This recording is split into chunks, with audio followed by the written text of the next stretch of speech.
Most people have never even heard of these 3 types of steaks, but they are incredible. Max the Meat Guy, the steak expert on YouTube, called these his favorite and most underrated cuts, secret steaks. And since they're generally unknown and not high in demand, they are incredible cuts to buy for home cooks on a budget. Well, I'm gonna try them for myself to see which one is the best. And although I've never cooked any of these steaks before, I recently spent an entire day at Porter Road Butchers with Jeremy Yoder from Mad Scientist BBQ, and they taught me a ton about cooking steaks. In fact, check out this steak I was able to cook using what I learned.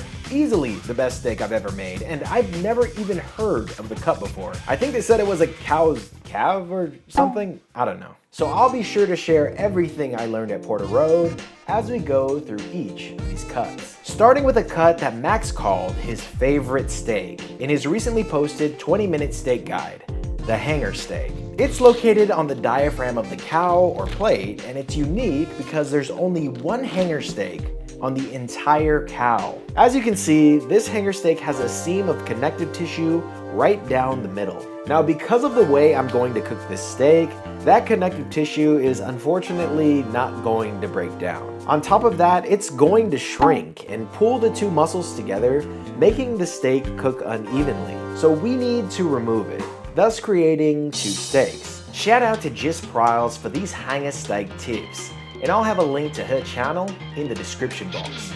Mike. So we'll save the other hanger steak for later and get this one seasoned with salt and pepper. Now I am just using salt and pepper for all 3 of the steaks I'm cooking today because I want the flavor of the steaks to shine through to determine which one is best. So now we need to get the pan ready to do what is called the cold sear method, which is basically just searing and completely cooking the cold steak right on a hot pan. And with the cold sear method, Jeremy explained the process in 3 steps. Gotta get a hot pan, then get hot oil, steak it. Okay. So once my carbon steel pan was starting to smoke, I added oil, let that smoke, and then put on my hanger steak. I'm using avocado oil, which has a smoke point of 520 degrees Fahrenheit. However, the cold steak drops that temperature, giving me the perfect temperature to sear the steak, which should be around 400 degrees Fahrenheit. Now, the main thing we need to pay attention to during a pan sear is contact. So you want to press it down to make full contact, or else you get gray spots and not brown spots. So steaks are not perfectly smooth. They have divots, so it's normal to get a few gray spots here and there. But ensuring the steak has full contact with the pan the entire cook will give you the most even brown crust possible. Once the steak got up to about 125 degrees Fahrenheit internal temperature, I pulled it off to rest, and then it was time to slice.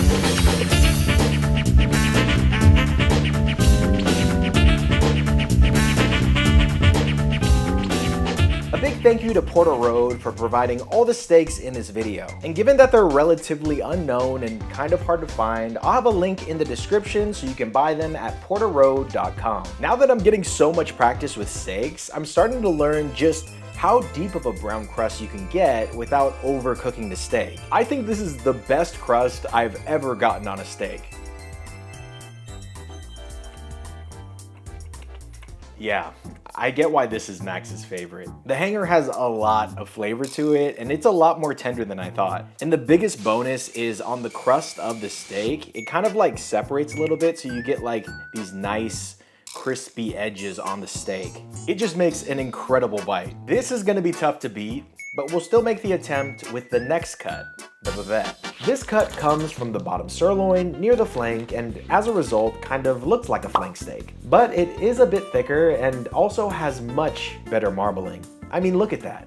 Gorgeous. Wow. So this is an entire vette. So I need to cut it down a bit to get it down to steak-like proportions. I simply just cut with the grain to give myself a nice, even steak. And then I went ahead and cut the rest of them to save for later. But as you can see, one side of the steak is much thinner than the other. So to have the best chance for an even cook, I'll implement another trick I learned from Jeremy. And what you can do is put it directly in the oil, and then it's like deep frying almost, but it's shallow frying. Okay, we got good coloring there. Not so great there. Let's get it in the hot part with the oil, really conduct the heat all over. So once my seasoned steak is in the pan, I can use the shallow fry technique to get a really good crust on the thin part of the steak super quickly, and then try to keep that part of the steak lifted so it doesn't overcook. Now, I've never tried this before, but I'm hoping by doing this, I can get a perfect medium rare steak from end to end once I pull it off at an internal temperature of 125 degrees Fahrenheit. Overall, I'm pretty pleased with the way that the bavette came out because it has a really nice crust on it and it was cooked decently well through and through. One thing I did notice is that the thin edge of the steak, as it was cooking, kind of shrunk up and became uniform with the rest of the steak. So for most of the cook, I pretty much shallow fried the entire steak and it still cooked pretty evenly. And a fun fact is that this is actually the favorite steak of fellow barbecue YouTuber, Pitmaster Joe Yim. And he shared a recipe for a bavette with a beef tallow chimichurri. And I'll have that linked in the description so you can check it out.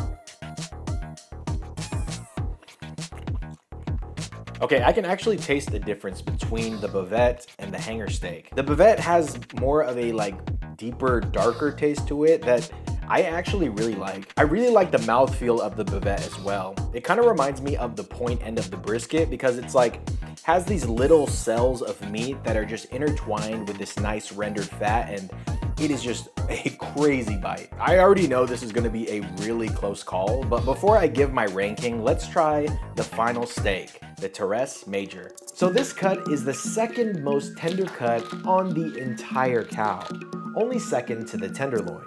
So the Therese Major is kind of like a poor man's filet mignon. So my thought is that this steak would be a great comparison to put up against two of Max's favorites, the hanger and the bavette, and we'll see which one comes out on top. So I cooked this steak to a medium rare internal temperature of 125 degrees Fahrenheit. Now I'm gonna show you what may be the most important tip I learned from Jeremy, which is the Hollywood money shot. Oh, you want to know the chef's trick for a great little steak shot? 7 seconds. So once the steak is done, dip it in the bubbling oil from the pan and immediately show the camera. Instant 1,000 likes on Instagram. You're welcome. But now is the time to taste this Therese Major and see which of these three steaks is the best.